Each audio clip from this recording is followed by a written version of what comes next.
Hi friends, நம்ம இன்றைக்கி வாழைப்பூ வச்சு எப்படி பொரியல் பண்ணுறது தான் பார்க்க போகிறோம். வாங்க பார்க்கலாம். சூப்பராக ஈஸியாக பண்ணலாம்.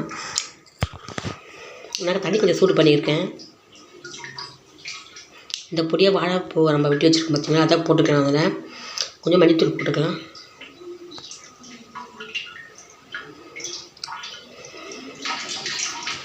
உப்பு கொஞ்சம், வாழைப்பூக்கு தகுந்த மாதிரி உப்பு போட்டுக்க கொஞ்சம் போட்டு சும்மா ஒரு கொதி வந்த உடனே நம்ம அதை வடிகட்டி எடுத்துக்க போகிறோம்.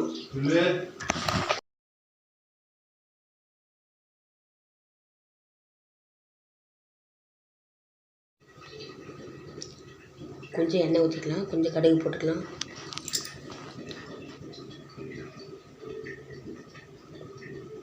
நான் ஒரு 2 வெங்காயத்தை பொடியாக வெட்டி வச்சுருக்கேன், அதை போட்டுக்கலாம். பச்சை மிளகாய் 2 பீஸ் போட்டிருக்கேன், நீட்ட வகையில் வெட்டி. இதையும் போட்டு நம்ம பொன்னிறமாக வதக்கிக்கலாம்.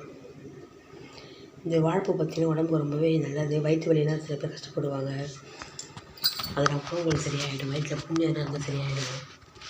கொஞ்சம் லைட்டாக உப்பு போட்டுக்கலாம். நம்ம ஆல்ரெடி வாழைப்பூவில் கொஞ்சம் உப்பு போட்டிருக்கோம், அதனால் பார்த்து சேர்த்துக்கலாம். இதுலேயும் நீங்கள் கொஞ்சம் உப்பு தான் போடணும். இப்போ பொன்னிறமாக வதங்கிடுச்சு. நம்ம இப்போ வாழைப்பூ சேர்த்துக்கலாம். நம்ம வேக வச்சு வடிகட்டி வச்சுருக்கோம், அந்த வடிகட்டி வாழைப்பூ நம்ம போட்டுக்கலாம்.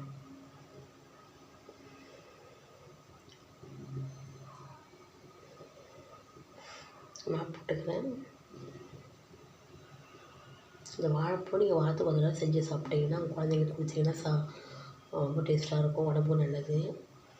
என் குழந்தைங்க நார்மலாக சாப்பிட மாட்டாங்க வாழைப்பூலாம். இந்த மெத்தடில் நீங்கள் செஞ்சு கொடுக்கும்போது குழந்தைங்களுக்கு விரும்பி சாப்பிடுவாங்க. நம்ம கொஞ்ச நேரம் மூடி வச்சுட்டு நம்ம அப்படியே திறந்து பார்க்குறோம். நம்ம 2 நிமிஷம் மூடி வச்சுட்டு மட்டும் ஓப்பன் பண்ணி பார்த்தா கொஞ்சம் லைட்டாக வெந்திருக்கும்.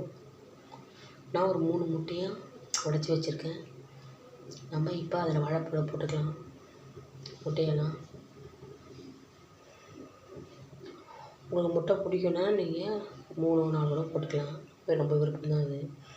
பிடிக்காதுன்னா ஒரு 1 போட்டால் கூட போதும். அப்படியே மூடி வச்சிடலாம். லைட்டாக கிளறி விட்டுட்டு, ரொம்ப கிளறாதீங்க. அப்போ கொஞ்சம் மூடி வச்சுட்டு அப்படியே இப்போ கிளறி விட்டுடலாம். இந்த வாழைப்பூ நீங்கள் ஒரு தடவை இப்படி செஞ்சு இந்த மெத்தடில் செஞ்சு சாப்பிட்டீங்கன்னா நீங்கள் எப்பவுமே விட மாட்டீங்க. இதே மெத்தடில் தான் செஞ்சு சாப்பிடுவீங்க. நான் அவ்வளோ டேஸ்ட்டாக இருக்கும். இது வாழைப்பூ மாதிரியே இருக்காது, உங்களுக்கு முட்டை பொருள் மாதிரியே இருக்கும். உடம்புக்கு அவ்வளோ ஹெல்த்தி.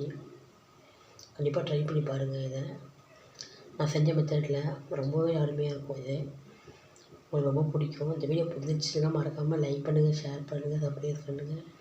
மற்றவங்க பார்க்கலாம். பாய்.